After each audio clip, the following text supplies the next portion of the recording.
and welcome to Slovenia for the first time. We're stoked. Thank you. What a blast has been this tour. What's that? What a blast. How? The tour's been really good.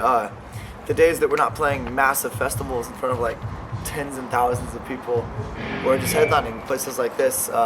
This is probably the smaller of the venues that we've played, but it's gonna be sick. It'll be crazy. And there's been a lot of sold out shows, so it's been really good. Really good, really fun. So the last time in Europe you were with Heaven Shall Burn and As I Lay Dying, Yeah.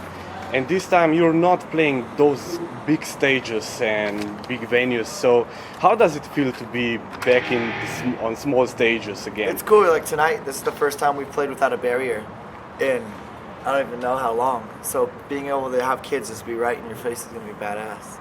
I love it. I like the venues where there's big barriers, where you're separated from the crowd. It's cool.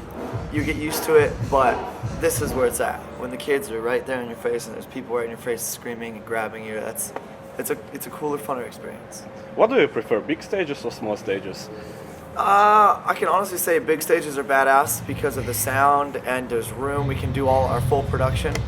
But for an actual intimate show with people that love our music, I would say the small shows where it's at.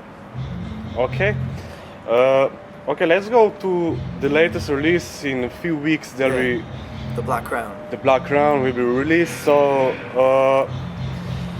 what can we expect from this album? There's tons of surprises, man. Tons of surprises. The songwriting is just where it needs to be now. Like the songs you wrote on this record are actual songs. You can hear it once and remember it. You know, very, very catchy, very bouncy, very heavy as fuck. And this is the most metal record we've ever wrote. More metal than anything else we've done. So, I mean, if you like heavy metal, buy that shit, because it'll blow you away. Jonathan Davis from Korn sings on it. Mm-hmm. Frank Mullen from Suffocation sings on it. There's so many surprises, it's nuts. Just so people will be very happy with it. We're very stoked about it. Don't you think that's kind of a weird combination, Jonathan Davis and Frank Mullen? Like Jonathan Davis, the legend of nu metal. Yeah. Frank Mullen, the legend of death metal. That's the contrast we go for, because Suicide Silence is a hybrid of these bands. It's like us growing up listening to music, like Suffocation was on my playlist, Korn's on my playlist, Slipknot's on my playlist, and it's like those bands are what spawned us and created us, the reason we want to make music, the reason we want to tour around the world and play heavy fucking metal for as many people as we can. It's like, and it's kind of us paying our respects to them, being like, yo, if you don't know who this band is, you don't know what this band is, this is where we came from. This is the reason we're a band, is because of these two bands. Mm-hmm. So you posted on the internet, I think, 2 songs, and there was... Actually, there's iTunes has one for sale now, Slaves to Substance, which came out yesterday. So there were some opinions about those songs that you kind of went to nu metal style.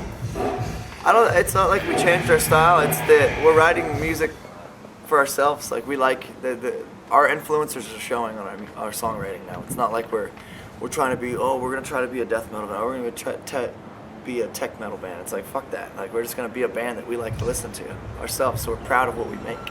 Not, it took us 8 days to write this one song and you have to use a calculator to figure out what the fuck's going on. It's like, why do that? Why would you make something that's so complex or so hard that just goes over people's heads? I mean, there is a niche for that, but I'd rather just make music that can go like this too. Okay, so talking about the whole sound of the album, it seems like the sound is pretty more natural, pretty more organic. So we didn't use any plugins, we didn't use anything. Everything recorded on the record was played by me, Garza, Mark, Alex, and Dan Kinney. Everyone played their instrument. There's no falsified. There's nothing about this record that's fake. All the drums are real drum sounds, real drums being played. It's on a fucking computer making, I'm gonna program these drums. All right, cool, now let's play to it. That's not a band, that's bullshit. We're a band. A band should be able to play what the fuck they write. Every song on this record we wrote, recorded, and did everything ourselves. No effects, nothing. It's like, it's real. It's real music. Even your vocal sounds pretty different now. I'm trying to make it clear, because what's the point of writing things that mean something to you and having people not know what the fuck you're saying when you sing it? Like, what the fuck? Like, I'd rather make it to where what I'm saying you can hear and you can decipher and you can, like, it can mean something to you, not me go up there and make a bunch of sounds. Like, what the fuck's that gonna get across? No one's gonna understand sounds. People understand words.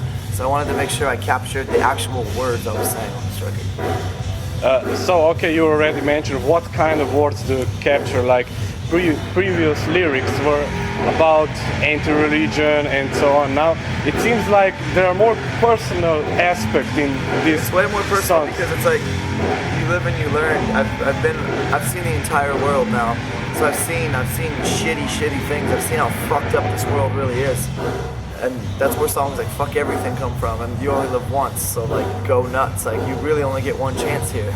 You don't get a bunch. You're not a cat. You only get 9 lives. So it's like while you're here, make a fucking imprint and have the best time you can, because that's all life is living. That's it. And then there's songs about, there's a lot of personal songs on the record, but there's a lot of ones just generally about life and living. So are there any love songs involved? Fuck no. No, not at all. So what bothers you in this world to write such lyrics? The fact that I have eyes and a brain, and I can witness things, I can see things, and then it affects the way you live. It affects your perception on reality. It affects your perception on life. You know, so it's like just actually having the burden of being alive is one, and then having the burden of having eyes and having to see things that you don't want to see, and then the third is having a brain that takes in what you see and twists it and turns it into oh, that's normal, oh, this is fine, that's normal, that happens every day. But in reality, it's like, this is so fucked up, but it's still going on every day. And in your head, it's like the mainstream media has manipulated you into this thing that's like, oh, it's okay, this is normal, war happens, like people starve, whatever, no biggie. But it's like, when you actually see it and think of it as this shouldn't be happening, why is this happening? And then like, why worry about that? It's not your worry. That's the first thing. Oh, fuck it, it's not my worry. It's like, it's so ignorant, so disgusting, and this is reality. This is what we live in. So, life sucks. It's good to be alive, but it sucks when you actually like witness it and realize what it is. You're like, wow, like this is unreal. Like causing people pain brings you pleasure to most people. So how do you accept all this media manipulation and advertising and so on? How do you see that? You can't ignore it because that's what you witness day to day. It's in the newspaper, it's on the TV.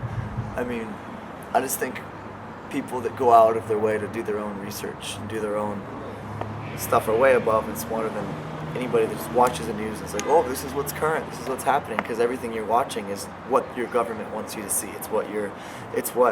Oh yeah, put that on TV, that's cool. To scare you to do anything to you, you know, it's like, wow, it's really fucked up. So how it's much control. How much do you think it's about censorship? There's nothing about censorship, it's control. If a comet's gonna hit the world tomorrow, they're not gonna put it on the news, it would cause chaos. They would put something else on the news to distract you, to be like, oh, I need to worry about getting warm clothes, it's gonna be cold tomorrow. Like, it's a distraction, and it controls you completely. It's like everything you read in the newspaper, it's going to either scare you one way or scare you another way. Everything in the news is scary. Oh, don't go here, don't go there, don't do this, don't do that. It's like, it's all controlled towards, like, you feel you need to watch these things to be safe. Oh, I want to know what not to do tomorrow. I want to know what to do today. That's control. That's control. So when your government has you like this, and it's like, it's crazy. Okay, a little bit political question here. Do you think the whole death of Osama bin Laden is kind of connected to this control you mentioned? With the whole elections are coming and so on. Oh, and yeah, we got him. Yeah, like it's once again, it's ignorance, fucking pure ignorance. Who knows? Who knows? I try not to watch the news. Okay, a question about the scene in all of magazines, internet forums, and so on. You're still defined as one of the greatest acts of deathcore scene. So, can you tell me what do you think about the whole trend of deathcore and so on? Do you think it's getting bigger or it's getting now smaller or? Dude, I mean, we play heavy metal. We've always played heavy metal. Heavy metal's been around since fucking Black Sabbath. You know what I'm saying? Even prior to that, heavy metal will always be around. and heavy metal will never die. So we're a heavy metal band. Deathcore. After we put out our first record, The Cleansing, a million bands all over the internet put a CD out that sounded exactly like that. And with The Black Crown, with No Time to Bleed, we wrote songs that couldn't be replicated. And then when they're replicated, oh, they're just ripping off Suicide Silence. Oh, they're just ripping off Suicide Silence. Like, Black Crown is definitely our stamp on this is what we are. So everybody that tries to sound like us now, it's known, oh, they're just ripping off Suicide Silence. Like, it's not that we created a new style of music or anything like that. I'm not saying that. I'm just saying we're a heavy metal band that writes badass heavy metal songs. And if they want to be classified as deathcore, fucking go ahead, add your subgenre. But it's just a weird subgenre from kids that sit on the fucking internet all day. And, oh, I'm going to call it this, I'm going to call it that, I'm going to call it this. Like, shut the fuck up, it's heavy metal. So do you think you will kind of turn to more with every record to return to more traditional death metal like Job for a Cowboy did? Or? No, we would never go that way. Why would, like, that would be digressing. That'd be like, it would be kind of stupid. We're writing songs that are dope. We're not writing songs, like I said, that you need a fucking calculator. Oh, this is this time and this time. And it's like, fuck all that bullshit. We're just writing music that you can hear and headbang to and have a good time. Okay, we're almost finished and now with the last questions. Do you have any words for Slovenian fans? We're stoked. This is our the first fan time. base is really big here. This is our first time here and we're really, really stoked on it. Last night we played in Hungary for our first time too, and it was just fucking insane. So I know tonight's gonna be really fucking crazy, and we're just excited. Like, I love playing new places because at this point I've been everywhere in the world, and there's like little places I'm like, oh, I haven't been there yet. And now it's like another check mark, another place I've been. I love it. It's fucking amazing. And then when you're this far from home, people barely speak English, but then you're on stage and they know the words to every one of the songs. It's like the best feeling ever. Like, you have no idea. It's an amazing, amazing feeling. So we're stoked. Can't wait to play. Okay, thank you very much. Awesome.